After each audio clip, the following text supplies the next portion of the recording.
मंत्री हैं। उपेंद्र कुशवाहा से तो सवाल पूछा जाएगा, लेकिन नीतीश कुमार पर भी सवाल है। नीतीश कुमार जी या बीजेपी के नेताओं पर क्यों सवाल होगा? जब हम गठबंधन की राजनीति कर रहे हैं, गठबंधन में कौन किसको टिकट देगा, कौन किसको मंत्री बनाएगा, उनका अंदरूनी मामला है।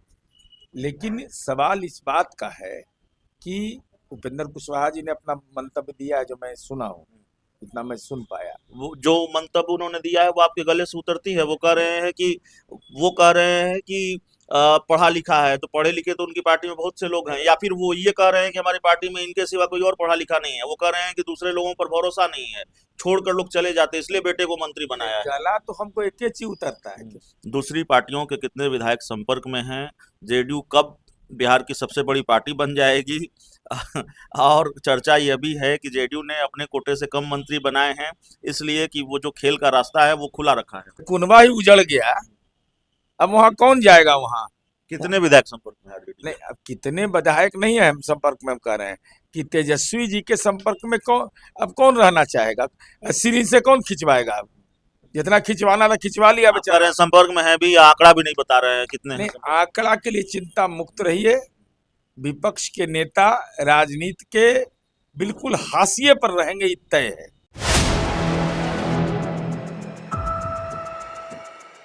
में। नमस्कार, आप देख रहे हैं 4 PM और मैं हूं अभिषेक मिश्रा। देखिए, राजद सुप्रीमो लालू प्रसाद यादव के परिवार में जो चीजें चल रही हैं 2025 के विधानसभा चुनाव नतीजों के बाद, उसको लेकर बातचीत करेंगे। तेज प्रताप यादव जो राजद सुप्रीमो लालू प्रसाद यादव के बड़े बेटे हैं, उन्होंने देश के गृह मंत्री अमित शाह से मदद मांगी है। माता पिता के साथ प्रताड़ना की बात उन्होंने कही है, जो कुछ मीडिया रिपोर्ट्स के हवाले से खबर सामने आ रही है। हमारे साथ जेडीयू के मुख्य प्रवक्ता नीरज कुमार हैं, और जाहिर तौर पर सरकार का गठन हुआ है तो जेडीयू से जुड़े हुए, एनडीए से जुड़े हुए भी कई सवाल हैं। जो सबसे पहला सवाल है वो लालू परिवार से, लालू फैमिली से जुड़ा हुआ है। तेज प्रताप यादव ने गृह मंत्री अमित शाह से मदद मांगी है। देखिए, मदद मांगने का किसी को अधिकार है, और इस बात को हम बार बार बोल रहे हैं कि जो घटना हुई बिल्कुल दुखद घटना है, उनके परिवार का आंतरिक मामला है। लेकिन आखिर लालू जी को राजनीतिक रूप से नजरबंद किसने कर डाला है भाई? भाई, इतना बड़ी घटना होने के बाद लालू जी शांत रह जाए, ये हमको विश्वास नहीं होता है। जितना उनको समझ पाया हूँ, उतना में वो आदमी अपनी भावना व्यक्त करता है। एक माँ के आंख से क्या आंसू निकल रहे होंगे। जिस बेटी ने प्राण रक्षा की हो, उस पिता को कितना दर्द का एहसास हो रहा होगा। हर बेटी लक्ष्मी होती है। और लालू जी ने यह आश्वस्त किया है कि हम उन चीजों को खुद देखेंगे। इसका मतलब कि पार्टी के अंदर यह बैठक हुई, ये सवाल उठा।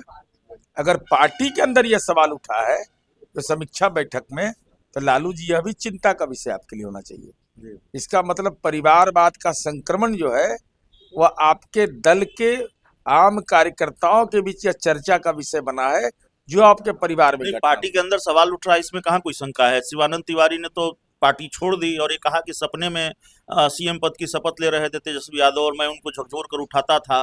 उन्होंने हमको कार्यकारिणी से बाहर कर दिया, हमको महासचिव के पद से हटा दिया। अब्दुल बारी सिद्दीकी ने कहा बिहारी लोगों के साथ बैठकर बातचीत होनी चाहिए। नहीं बात कर पाएंगे ना। नेतृत्व करता वही होता है जिसका राजदार कोई नहीं होता है। नेतृत्व करता वही होता है जिसको पैसे का कोई प्रलोभन नहीं हो। नीतीश कुमार जी ने वह मानक स्थापित किया, नरेंद्र मोदी जी ने वह मानक स्थापित किया। आपका आखिर क्या मजबूरी है? मैं समझ नहीं पाता कि हमारे चलते अगर जनता दल यू में कोई परेशानी होगी तो हमारी कमियां जो है वह सार्वजनिक क्यों नहीं होगा पार्टी के सामने? इसका मतलब कोई राजदार आपका है तेजस्वी जी?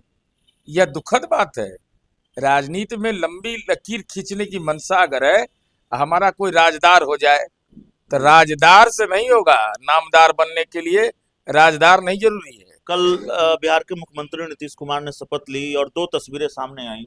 एक तस्वीर ऐसी है जिसके लिए नीतीश कुमार की जितनी तारीफ की जाए कम है, और दूसरी तस्वीर ऐसी है जिसके लिए नीतीश कुमार की आलोचना भी की जा रही है, और की जानी चाहिए, की जा सकती है। पहली तस्वीर ये सामने आई कि नीतीश कुमार के जो बेटे हैं निशांत, बिल्कुल लोगों के बीच में बिल्कुल आम व्यक्ति की तरह शपथ ग्रहण समारोह में नजर आए, और उससे उससे पहले का घटनाक्रम ये रहा कि पार्टी के तमाम नेताओं और कार्यकर्ताओं की मांग के बावजूद, तमाम तरह के पोस्टरों बैनरों के बावजूद एक तरह से जेडीयू के बड़े बड़े नेता अड़ गए थे कि निशांत को राजनीति में लाया जाना चाहिए, लेकिन नीतीश कुमार ने वो किसी की नहीं सुनी और अपने परिवार से किसी दूसरे सदस्य को राजनीति में नहीं आने दिया, पहले न भाई को अब न बेटे को। लेकिन दूसरी तरफ नीतीश कुमार के कैबिनेट में दीपक प्रकाश शपथ लेते हैं, उपेंद्र कुशवाहा के बेटे, और अचानक एंट्री होती है। आप कई नेताओं के बारे में कहते हैं पैरासूट से लैंडिंग, पैरासूट से लैंडिंग, तो पैरासूट लैंडिंग होती है दीपक प्रकाश की। उपेंद्र कुशवाहा राज्यसभा सांसद हैं, उनकी पत्नी विधायक चुनकर आई हैं, बेटा मंत्री बन गया, किसी सदन के सदस्य नहीं है, लेकिन संविधान में यह प्रावधान जरूर है कि वो किसी सदन के सदस्य हो सकते हैं, उसके लिए उनको 6 महीने का वक्त है। लेकिन परिवारवाद की राजनीति को बढ़ावा देने का आरोप लग रहा है। आखिर नीतीश कुमार की कैबिनेट में मंत्री हैं, उपेंद्र कुशवाहा से तो सवाल पूछा जाएगा, लेकिन नीतीश कुमार पर भी सवाल है। नीतीश कुमार जी या बीजेपी के नेताओं पर क्यों सवाल होगा? जब हम गठबंधन की राजनीति कर रहे हैं, गठबंधन में कौन किसको टिकट देगा, कौन किसको मंत्री बनाएगा, उनका अंदरूनी मामला है। लेकिन सवाल इस बात का है कि उपेंद्र कुशवाहा जी ने अपना मंतव्य दिया है, जो मैं सुना हूँ, इतना मैं सुन पाया। वो जो मंतव्य उन्होंने दिया है वो आपके गले से उतरती है। वो कह रहे हैं कि पढ़ा लिखा है, तो पढ़े लिखे तो उनकी पार्टी में बहुत से लोग हैं, या फिर वो ये कह रहे हैं कि हमारी पार्टी में इनके सिवा कोई और पढ़ा लिखा नहीं है। वो कह रहे हैं कि दूसरे लोगों पर भरोसा नहीं है, छोड़कर लोग चले जाते, इसलिए बेटे को मंत्री बनाया है। गला तो हमको एक चीज उतरता है केवल, वो हमारा संकल्प, जो हम लोगों ने जनता के बीच संकल्प लिया है। बाकी कौन दल किसको बनाएगा ये तो उसको तय कर रहा है, और मुख्यमंत्री जी काउंसिल ऑफ द हेड है, तो मुख्यमंत्री जी को पार्टियां जो नाम देगी उसी का तय करेंगे ना। अब जनता दल यू के विधायक दल के नेता नीतीश कुमार जी हैं, वो तय करेंगे, तो फिर उपेंद्र भारतीय कुशवाहा जनता पार्टी के वो तय करेंगे। उपेंद्र कुशवाहा और नीतीश कुमार का समाजवाद एक नहीं है ना। नीतीश कुमार अपने भाई नीतीश कुमार जी का एक वाक्य सबके लिए भारी पड़ गया इस चुनाव में। उन्होंने जब ये बयान दिया कि मैंने अपने लिए, अपने परिवार के लिए कुछ नहीं किया, जो कुछ किया बिहार के लिए किया, तो यह लोगों के दिल पर, चूंकि नीतीश कुमार जी पर व्यक्तिगत आक्षेप हो रहा था। निशांत की आपने बात की, निशांत मुख्यमंत्री जी का बेटा है, 6ठा बयान उसका है यह, मैं जितना स्मरण मुझे है। बार बार 2 बात मैं देखता हूँ को बोलता है, वो लड़का बोलता है कि हमारे पिता के काम से गर्व हमको है, और बोला कि मोदी अंकल, सबका नाम लिया अंकल के साथ। आप तेजस्वी की तुलना कर लीजिए थोड़ा सा। कोई तुलना नहीं है, मैं बिल्कुल कहूंगा, आपकी बात से मैं सहमत हूँ। रत्ती सा भी अहंकार नहीं है निशांत कुमार में, अहंकार नहीं, इसीलिए तो आपकी पार्टी के नेता मांग कर रहे थे कि उनको राजनीति में लाया जाना चाहिए। नहीं, देखिए, पार्टी के कार्यकर्ताओं की सदिच्छा जरूर है, सदिच्छा है, और हसरत भरी निगाह से उस पल का प्रतीक्षा भी कर रहे हैं कि कब वो आए, लेकिन आना उनको तय करना है। आने का अधिकार मिलेगा कि नहीं उनके पापा को तय करना है। लेकिन एक पिता के काम पर बेटा गौरव करे, और दूसरे तरफ कान पकड़ के कह रहा है कि जो गलती हुआ सो हुआ, मम्मी पापा के समय, अब हम गलती नहीं करेंगे। तेजस्वी यादव, ये तुलना का सवाल है। दूसरा, कहाँ है तेजस्वी यादव, कहाँ लापता हो गए? ये तो गुमशुदगी का मामला दर्ज होना चाहिए इन पर, कहीं ना कहीं है, कोई संकट में है। एक आखिरी सवाल है, वैसे तो आप बिना लाग लपेट के ईमानदारी से सवालों के जवाब देते हैं, लेकिन एक आखिरी सवाल है, दूसरी पार्टियों के कितने विधायक संपर्क में हैं? जेडीयू कब बिहार की सबसे बड़ी पार्टी बन जाएगी? और चर्चा यह भी है कि जेडीयू ने अपने कोटे से कम मंत्री बनाए हैं, इसलिए कि वो जो खेल का रास्ता है वो खुला रखा है। देखिए, इस संबंध में मुझे कोई नहीं, औपचारिक आपको जानकारी होती है? नहीं, जानकारी होगी भी तो हम नहीं बताएंगे। हाँ, ठीक है। सच यह है, ठीक है, लेकिन इतना हम आपको जरूर बता रहे हैं। देखिए, नीतीश कुमार जी तोड़ फोड़ वाला काम नहीं करते हैं। अब मोहब्बत कोई खास दिखाना शुरू कर दे, कांग्रेस के लोगों को नहीं तोड़ा था जेडीयू ने? भाई कांग्रेस के लोग आए तब न टूटे, तो फिर आ जाएंगे, आकर के कहे कि नहीं हम आप ही के साथ रहेंगे, तो आप क्या कहिएगा कि नहीं रहिए हमारे फिर साथ? वही सवाल है, संपर्क में अब है। ये देखिए, संपर्क में तो सब है, हमारे विपक्ष के विधायक संपर्क में नहीं रहते हैं। आरजेडी वाले, आरजेडी, अच्छा आरजेडी में रह के क्या करेगा आप बताइए तो?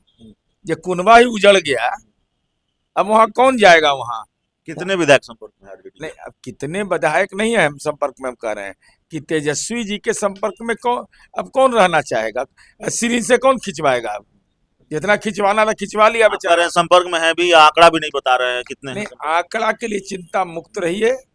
विपक्ष के नेता राजनीति के बिल्कुल हाशिए पर रहेंगे, ये तय है। छह विधायक वाली पार्टी नहीं, कितने हैं? 4 है कि 5 हैं देखिए, कि 6 की 6 है? इसके मन में कोई औपचारिक जानकारी नहीं है, लेकिन इतना मैं दावे के साथ कह सकता हूं कि जनता ने जो जनादेश दिया है, इसको और नीचे की ओर तेजस्वी, जो नीतीश कुमार जी ने कहा है ना, एक निश्चल व्यक्ति जो कहता है ना, एकदम श्राप पड़ जाता है। कहे थे ना नीतीश जी हाउस में, अरे गलती से इस बार जीत के चल आया है सब, अगला बार देखिएगा ये सब नहीं मिलेगा। तो देख लीजिए वही हाल हुआ। खरमास खत्म होने का इंतजार कर रहे हैं क्या? नहीं, खरमास से क्या मतलब है? सब खरमास से मतलब ने मेला लगेगा। देखिए, हमारे साथ जेडीयू के मुख्य प्रवक्ता, बिहार सरकार के पूर्व मंत्री नीरज कुमार थे। इस पूरी रिपोर्ट में इतना ही। बहुत बहुत धन्यवाद।